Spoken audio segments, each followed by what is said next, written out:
비텐베르크 대학 교회 정문에다가 면죄부 판매를 반박하는 95개 조항의 반박문을 붙인 것으로부터 시작해서 종교개혁이 시작되었습니다. 그날이 1517년 10월 31일이었습니다. 그래서 교회는 10월 마지막 주일을 종교개혁 기념주일로 지키고 있습니다. 우리 프랭카드에 보면 저 안쪽에, 여러분 보실 때 왼편 쪽에 있는 사람이 루트입니다. 그리고 여기 바깥쪽에, 안쪽에 수염이 나 있는 사람은 존 칼뱅입니다. 칼뱅 혹은 칼빈이라는 사람입니다. 루트는 독일을 중심으로 종교개혁을 일으켰고, 칼빈은 스위스와 프랑스를 중심으로 종교개혁을 일으켰던 사람입니다.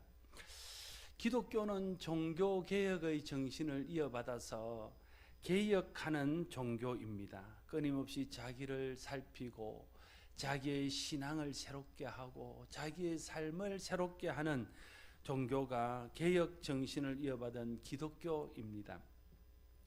16세기, 17세기에 로마 가톨릭 교회가 부패할 대로 부패하자 도치에서 종교개혁이 일어났습니다. 체코에서 얀 후스라는 사람이 개혁을 일으켰습니다. 독일에서 루트가, 또 스위스와 프랑스에서 깔뱅이, 또 스위스에서 쯔빙글리가, 또 영국의 스코틀랜드에서 존 락스가, 이런 여러 곳에서 많은 사람들이 부패한 교회, 타락한 교회를 성토하면서 교회가 본래의 예수님의 가르침으로 돌아가고 말씀으로 돌아가기를 꿈꾸는 종교개혁을 일으켰습니다. 그러나 이런 16세기, 17세기에 유럽에서 일어났던 종교개혁 이전에 성경에도 많은 종교개혁의 역사들이 있었던 것을 기록하고 있습니다. 구약의 종교개혁들이 있었고요. 그 종교개혁의 정점을 찍은 분은 예수님이다, 이렇게 말씀드릴 수 있습니다. 부패하고 타락한 종교 지도자들, 율법이 왜곡되어서 잘못 가르쳐지고 잘못 행해지는 그런 상황 속에서 예수님은 이 땅에 오셔서 율법의 정신을 회복하고 신앙의 참 모습들을 보여주고 또 가르치시며 하나님 나라의 복음을 전하는 것으로 교회를 새롭게 하고 종교를 새롭게 했습니다. 예수님께서 사역하시면서 빈번히 예수님과 부딪히며 예수님께서 꾸짖으셨던 무리들이 있습니다. 그 무리들은 바리새인이라는 무리와 사두개인이라는 무리들입니다. 바리새인 혹은 바리새파라고 부르는 사람들은 율법을 있는 그대로 지키는 것을 이상으로 삼는 율법주의자들이었습니다. 율법을 가르치는 선생들인 서기관 혹은 율법사 혹은 율법교사, 율법학자라고 성경에 나오는 사람들은 다 바리새인, 바리새파에 속한 사람입니다. 사두개인 혹은 사두개파라는 사람들은 예수님 당시 때에 정치와 종교 지도자들을 독식하고 있던 제사장 계층의 사람들이었습니다. 예수님께서 이 무리들과 주로 부딪히고 논쟁하시면서 특별히 이들을 꾸짖으셨던 것을 볼 수 있습니다. 복음서에 보면 예수님께서 크게 분노하시거나 아주 강하게 꾸짖은 장면들이 몇 번 등장하는 것을 보게 됩니다. 그 중에 하나가 바리새인들을 책망하신 것입니다. 오늘 본문 마태복음 23장은 예수님께서 왜 바리새인들을 그렇게 강하게 책망하셨는가 하는 이유들을 설명하고 있습니다. 예수님께서 무리들과 제자들에게 이렇게 말씀하셨습니다. 서기관들과 바리새인들이 모세의 자리에 앉았으니 그러므로 무엇이든지 그들이 말하는 바는 행하고 지키되 그들이 하는 행위는 본받지 말라. 말씀을 가르치는 위치에 있는 바리새인과 서기관들이 말씀을 가르칠 때는 그 말씀을 따르지만 말씀대로 행하지 않는 바리새인과 서기관들의 행위는 본받아서는 안 된다고 주님이 가르치고 있는 것입니다. 이어 말씀하시기를 그들은 말만 하고 행하지 아니하며 또 무거운 짐을 묶어 사람의 어깨에 지우되 자기는 이것을 한 손가락으로도 움직이려 하지 아니하며 그들의 모든 행위를 사람에게 보이고자 하나니 곧 그 경문띠를 넓게 하며 옷을 길게 하고 잔치 윗자리와 회당의 높은 자리와 시장에서 문안 받는 것과 사람에게 랍비라 칭함 받는 것을 좋아하느니라 말씀하고 있습니다. 그들은 율법을 가르치기는 잘했지만은 율법대로 살지는 않았습니다. 오히려 율법을 자기를 드러내고 자기 영광을 구하고 자기를 높이는 도구로 사용하는 그런 타락된 모습을 보였습니다. 그들의 모든 행위는 하나님께 보이기 위한 것이라기보다는 사람에게 잘 보여서 자기 영광을 얻기 위한 것이라고 말씀드릴 수 있습니다. 그들은 경문의 띠를 넓게 했습니다. 경문이라는 것은 조그마한 상자인데요, 그 상자 안에는 하나님 말씀이 기록되어 있는 쪽지가 들어 있습니다. 그리고 유대인 남자들이 아침 기도를 드릴 때 그 경문을 이마에다가 묶고 또 왼쪽 팔에다가 묶어서 그렇게 기도를 드립니다. 그런데 예수님 당시 때에 이 바리새인들은 기도할 때만 경문을 붙이는 것이 아니라 하루 종일 그 경문을 붙이고 다녔다는 거예요. 그것도 사람들 눈에 잘 띄게 하기 위해서 경문을 묶는 이 띠를 아주 넓게 해가지고 모든 사람들이 볼 수 있도록 하고 다녔다는 것입니다. 그를 통해서 자신이 다른 사람들보다 더 경건한 사람이라는 표를 내고 다녔습니다. 또한 바리새인들은 옷술을 길게 하였습니다. 옷술은 겉옷 귀에 술을 달고 푸른 실로 장식을 하는 것입니다. 그것은 본래는 율법을 기억하기 위해서 하는 것입니다. 그런데 이 바리새인들은 그 옷술을 길게 늘어뜨려서 사람들에게 자기의 경건함을 과시하고 다녔습니다. 율법을 기억하고 하나님을 더 잘 섬기기 위해서 만들어졌던 것들을 자기를 드러내고 자기 영광을 나타내는 것을 위하여 변질시키고 있는 것입니다. 바리새인들은 잔치자리에 가면 잔치자리 상석에 앉고자 했습니다. 회당에 예배를 드리러 가도 예배하는 데는 관심이 없고 회당의 상석에 앉는 데만 마음을 두었습니다. 시장에 나가기를 좋아했습니다. 시장에 나가기를 좋아한 이유는 사람들이 많은 곳에 가서 사람들로부터 인사받기를 원해서 그랬습니다. 그리고 사람들에게 랍비, 선생이라 칭함받기를 좋아했습니다. 어디 가든지 사람들이 자기 앞에 머리를 조아리며 선생님 부르는 것을 절개하고 그거 듣는 것을 좋아했다는 것입니다. 이런 일들을 통해서 보면 바리새인들이 왜 예수님께 책망을 받았는가 하는 것을 알 수 있습니다. 바리새인들의 관심은 하나님의 영광에 있지 않았습니다. 바리새인들의 관심은 오로지 자기를 드러내어서 자신이 높임받고 영광을 받는 데 있었다 하는 것을 알 수 있습니다. 종교 지도자들이 타락하여 하나님의 영광을 위해서 살지 않고 자기 영광을 위해서 살았습니다. 겉으로는 경건한 척 꾸몄지만 실상은 자기 영광을 위한 치장에 불과했습니다. 바리새인의 문제는 겉으로는 하나님을 영화롭게 하는 것처럼 하면서도 실제로는 자기의 영광을 구하는 것입니다. 그래서 오늘 바리새인들을 외식하는 자라 말합니다. 외식이라는 말은 위선이라는 말입니다. 그래서 예수님은 바리새인들을 위선자라고 부르고 있는 것입니다. 그들은 겉으로 드러난 것과 속에 감추인 것이 달랐습니다. 겉으로는 경건한 척 했지만 속은 욕망으로 가득 차 있었습니다. 겉으로는 신앙이 좋은 것처럼 보였지만 속에는 하나님을 향한 믿음이 없었습니다. 겉으로는 경건하게 하나님의 영광을 위해 사는 것처럼 했지만 실상은 자기 영광을 구하고 자기를 높이는 데 혈안이 되어 있던 사람들이었습니다. 그래서 예수님은 그들을 책망합니다. 마태복음 23장에 이어지는 말씀에 이렇게 말합니다. 23장 13절에 화 있을진저 외식하는 서기관들과 바리새인들이여, 너희는 천국 문을 사람들 앞에서 닫고 너희도 들어가지 않고 들어가는 자들도 들어가지 못하게 하는도다. 마태복음 23장 15절. 화 있을진저 외식하는 서기관들과 바리새인들이여, 너희는 교인 한 사람을 얻기 위하여 바다와 육지를 두루 다니다가 생기면 너보다 배나 더 지옥 자식이 되게 하는도다. 마태복음 23장 23절.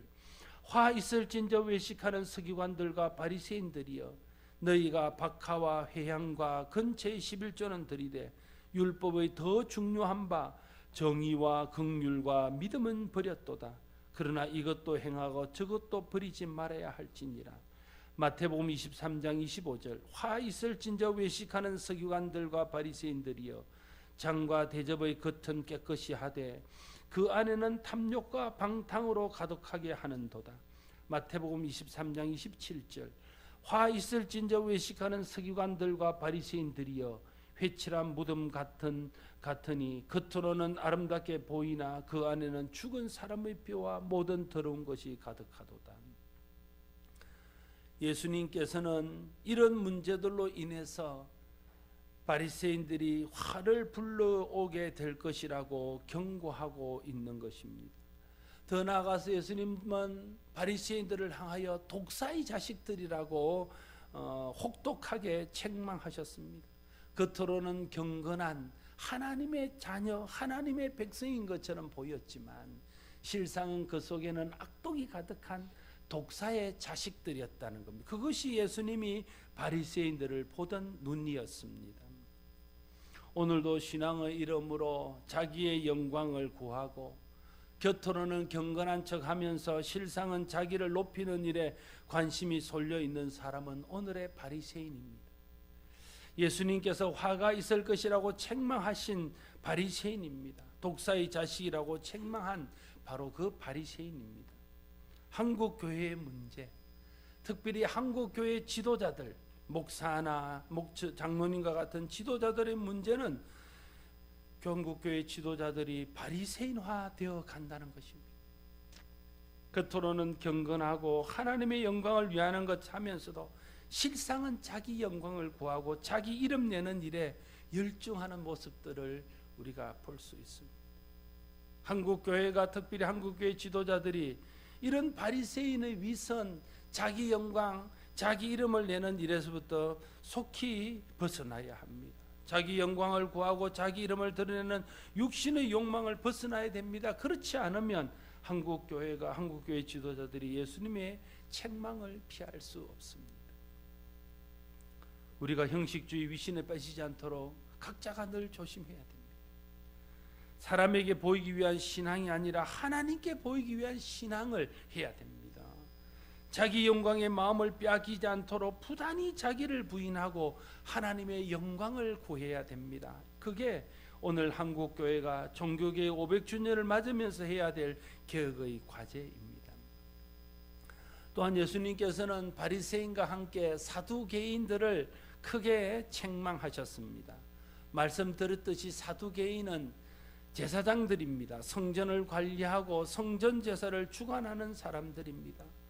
그런데 제사장들이 장사치들과 결탁해서 돈벌이 수단으로 성전 제사를 전락시켰습니다. 이에 예수님께서는 성전에 들어가서 성전에서 매매하는 모든 사람들을 내어 쫓으시고 돈 바꾸는 사람들의 상과 비둘기 파는 사람들의 의자를 뒤엎으시면서 그들에게 말씀하시기를 기록된 바 내 집은 기도하는 집이라 일컬음을 받으리라 하였거늘 너희는 강도의 소굴을 만드는 도다라고 한탄하시며 그들을 책망하셨습니다. 바리새인들의 문제가 형식주의, 위선, 자기 영광을 구하는 것이라면 사두개인들의 문제는 세속주의, 물량주의의 문제라고 할 수 있습니다. 하나님의 영광을 돈으로 바꾸는 것입니다. 하나님을 예배하고 기도하는 집인 거룩한 성전을 뒷돈을 받고 장사치들의 돈벌이 장소로 내어주는 것입니다.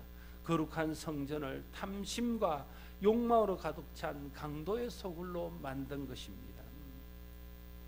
한국교회 지도자들이 더 빠지기 쉬운 문제가 바리새인들의 문제라면 한국교회 성도들이 더 조심해야 될 문제는 사두개인의 문제라 할 수 있습니다.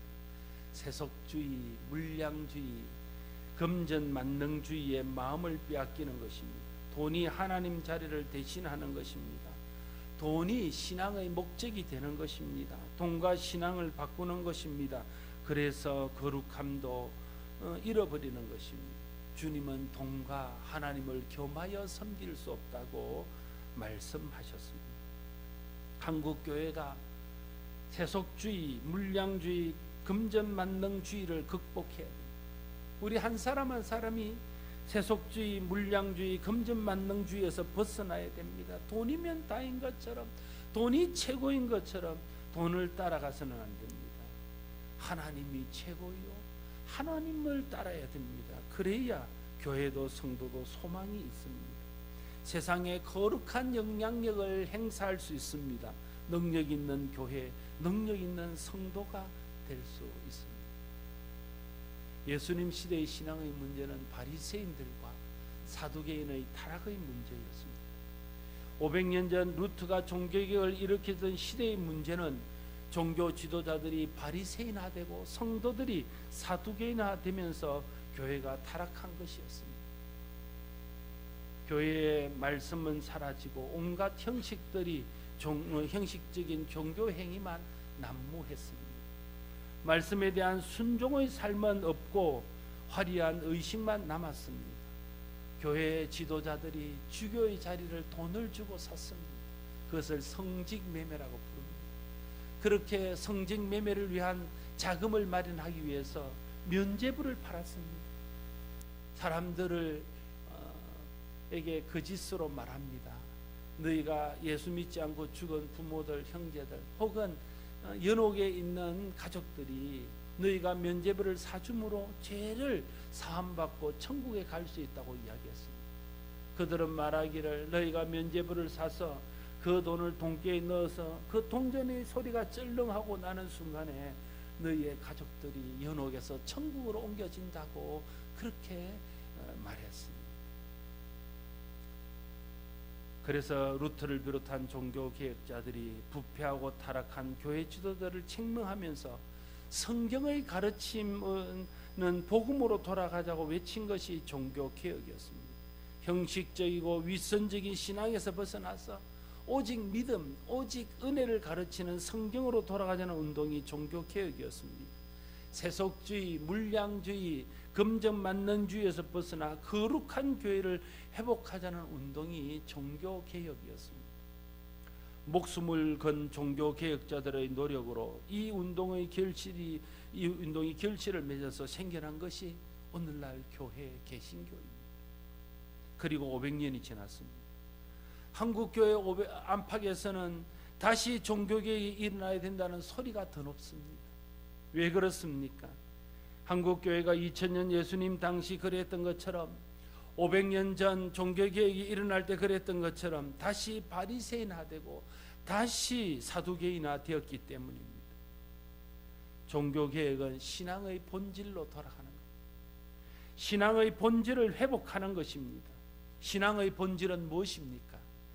신앙의 본질은 성경의 가르침대로 하는 것입니다. 특별히 복음의 가르침을 따르는 것입니다. 그래서 본질로 돌아가는 것은 성경의 가르침으로 돌아가는 것입니다. 본질로 돌아가는 것은 복음으로 돌아가는 것입니다. 성경이 우리에게 무엇을 요구하는지, 성경이 우리에게 무엇을 명령하는지, 복음을 통해서 주님은 우리에게 무엇을 말씀하시는지, 복음의 앞에 사는 우리는 어떻게 살아야 되는지 그것을 돌아보고 깨달아서 다시 말씀에 순종하고 복음에 순종하는 것으로 돌아가는 것이 본질로 돌아가는 것입니다. 성경이 우리에게 요구하는 것은 제자의 삶입니다. 복음이 우리에게 요구하는 것은 제자의 삶입니다. 바리새인의 삶, 사두개인의 삶과 반대되는 삶이 제자의 삶입니다. 제자의 삶은 자기를 부인하고 자기 십자가를 지고 주님을 따라가는 삶입니다. 제자의 삶은 마음과 뜻과 힘을 다하여 하나님을 사랑하고 내 이웃을 내 몸과 같이 사랑하는 삶입니다. 제자의 삶은 먹든지 마시든지 무엇을 하든지 하나님의 영광을 위해서 사는 삶입니다. 제자의 삶은 주님 다시 오실 날을 고대하면서 이 땅의 가치를 따라 살지 않고 주님 다시 오실 길을 예비하며 땅끝까지 복음을 전하는 복음의 증인으로 사는 삶입니다. 이런 제자의 삶이 교회와 성도가 바리새인화 되고 교회와 성도가 사두개인화 되는 것을 막아주는 것입니다. 형식주의, 윗선, 자기 영광을 구하는 삶에서 벗어나 교회가 교회됨을 회복하게 하는 것입니다. 세속주의와 물량주의와 물질 만능주의를 극복하고 거룩한 교회, 거룩한 성도를 회복시켜 주는 것입니다. 교회의 본질적인 변화는 목적의 변화입니다. 우리가 변화받는다는 것은, 성도가 변화받고 교회가 변한다는 것은 목적이 변하는 것을 말합니다. 여러분, 목적이 변하지 않으면요, 아무것도 변하지 않습니다. 목적이 변하지 않으면요, 그 목적을 이루기 위한 목표나 계획이나 선택을 가지고 아무리 이야기해도 소용이 없습니다. 우리가 세우는 목표, 우리가 세우는 계획, 우리가 하는 선택이 자기 영광이라는 목적과 마주치면요, 그것은 다 욕망이 되어집니다. 바리새인과 사두개인은 욕망으로 사는 사람입니다. 그러나 자기의 목표, 자기의 계획, 자기의 선택이 하나님의 영광이라는 목적과 만나게 되면 그것은 사명이 됩니다. 제자는 사명으로 사는 사람들입니다. 매 순간 목적이 분명해야 됩니다. 제자의 목적은 하나님의 영광입니다. 목적이 하나님의 영광이면 내가 세우는 목표도 계획도 선택도 다 하나님의 영광을 위한 것이 되어집니다. 바리새인의 목적은 자기 영광이었습니다. 그래서 그들의 목표, 그들이 세우는 계획, 그들이 하는 모든 선택은 다 자기 영광을 위한 것이 되었습니다. 여러분의 목적은 무엇입니까? 인생의 목적은 무엇입니까? 신앙의 목적은 무엇입니까? 예수 믿는 목적은 무엇입니까? 건강입니까? 자기의 영광을 구하는 것입니까? 자기의 유익을 구하는 것입니까? 이 땅에서 잘 되는 것입니까? 부자 되는 것입니까? 성공하는 것입니까? 그것은 바리새인의 목적, 사두개인의 목적과 다를 바 없는 것입니다. 우리의 인생의 목적, 우리 신앙의 목적, 예수 믿는 목적이 우리를 구원하시고 값없이 거저 주시는 은혜로 하나님의 자녀 삼으신 그 하나님의 영광을 드러내는 것이 우리의 목적이 되어야 됩니다. 그러면 우리가 세우는 목표, 우리가 세우는 계획, 우리가 하는 모든 선택이 하나님의 영광을 위한 것이 되어서 우리 인생 전체가, 우리 일생 전체가 하나님의 영광을 위한 삶이 되어질 것입니다. 우리는 하나님 은혜로 값없이 거저 주시는 구원을 선물로 받은 사람입니다. 장차 하나님 나라를 유업으로 받을 하나님의 자녀입니다. 주님을 따라 사는 주님의 제자입니다. 그러므로 우리의 목적은 자기의 영광일 수 없습니다. 우리의 목표는 하나님의 영광이 되어야 합니다. 성령님의 역사로 우리의 목적이 자기의 영광에서 하나님의 영광으로 바뀌는 은혜가 있기를 바랍니다. 목적이 바뀌면요, 그 다음은 다 바뀝니다. 우리의 목표, 우리의 계획, 우리의 선택이 다 하나님의 영광을 위한 것으로 바뀌고 우리 인생 전체가 하나님의 영광을 위한 것으로 바뀌게 되어서, 그래서 우리는 진정한 주님의 제자가 되어질 수 있습니다. 이것이 종교개혁 500주년을 맞아서 우리가 해야 될 진정한 종교개혁입니다. 목표를 재정비하고 계획을 재정비하고 선택을 재정비하기 전에 내 인생의 목적, 예수 믿는 목적, 신앙의 목적이 무엇인지 우리의 목적을 우리 새롭게 해야 됩니다. 형식주의, 외식, 자기 영광에서 벗어나서 물량주의, 세속주의에서 벗어나서 진정한 제자로 거듭나는 은혜가 우리 가운데 있어야 됩니다. 종교개혁은 나로부터 시작되어지는 것입니다. 22년간 아마존 인디오들을 선교하다가 2013년에 폐암으로 돌아가신 허운석 선교사님이라는 분이 있습니다. 그 선교사님이 쓴 책 중에 내가 왕 바리새인입니다 라는 책이 있습니다. 그분은 이 책에서 이렇게 말합니다. 어느 날 내가 내 자신을 바라봤더니 내가 가식 덩어리요, 내가 진정한 왕 바리새인이라는 것을 발견하게 되었다 말하고 있습니다. 제가 이 책을 보면서 내 자신을 많이 돌아봤습니다. 그러면서 나도 똑같은 고백을 했습니다. 하나님, 제가 왕 바리새인입니다. 돌아보니까 내가 가식 덩어리요, 윗선 덩어리인 내가 정말 왕 바리새인이었습니다. 겉으로는 목사임내하고 경건한 척하고 믿음이 있는 척하고 성도들에게 믿음이 있는 것처럼 말하고 행동하면서도 내 속에는 욕망과 더러운 것들로 가득 차 내가 정말 가식 덩어리, 윗선 덩어리, 내가 왕 바리새인이라는 것을 발견했습니다. 종교개혁은 나로부터 시작되는 것입니다. 내가 윗선에서 벗어나는 것부터 한국의 종교개혁은 시작될 것입니다.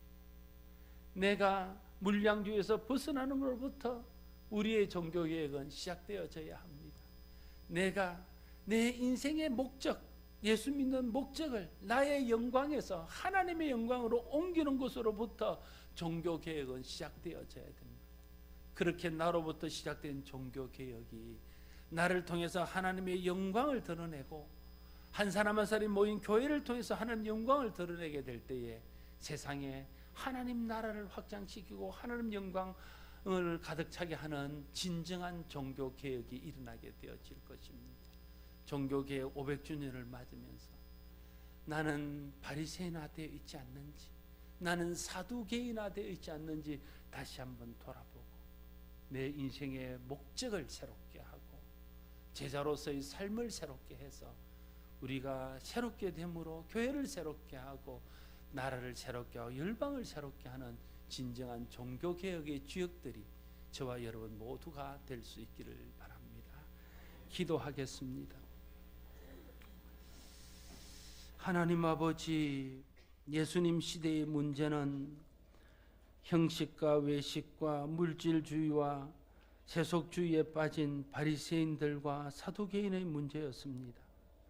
하나님, 500년 전 종교개혁이 일어났던 시대의 문제도 그와 다르지 않아서 교회 지도자들이 바리새인화되고 성도들이 사두개인화된 것에서 있었음을 또한 깨닫습니다. 오늘 한국 교회의 문제도 바리새인화되고 사두개인화되는 데서 기인되는 것임을 또한 깨닫습니다. 하나님, 성령으로 우리의 마음을 새롭게 하여 주십시오. 하나님, 우리에게 은혜를 베푸시고 우리를 긍휼히 여기셔서 우리의 목적이 자기의 영광에서 하나님의 영광으로 바뀌게 하여 주시옵소서.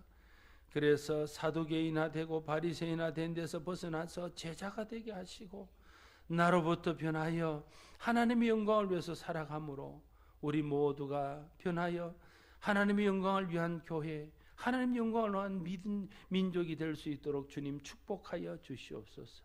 이것이 오늘 우리가 해야 될 종교개혁의 과제인 것을 깨닫습니다. 나로부터 이 과제가 해결될 수 있도록 주님 축복하여 주시옵소서. 예수님 이름으로 기도드리옵나이다. 아멘.